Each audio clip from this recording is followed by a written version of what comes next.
Publikoki eskatu Israel entitate sionistarekin dituzun harreman guztiak eten ditzazula.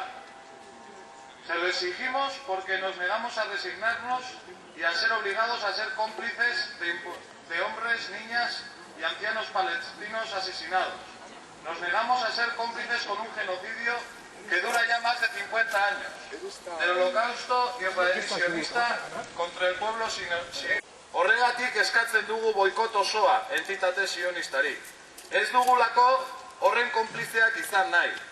Gainera palestinarrek hala eskatu digute, eta beraiek guri emandako elkartasunak horrela behartzen gaitu. Eta nahi dugu boikot osoa egin baita ere, justiziarengatik eta herri horren duintasunagatik.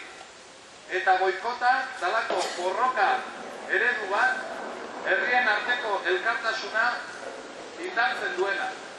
Eta gainera, esaterako Sudafrikako gizarte zibil eta gobernu boaren aurrean eta bere apartheid politikaren aurrean lortu zuelako bera suntsitzea. Beraz, boikota baita ere entitate sionistari. Y por eso boicotearemos todo.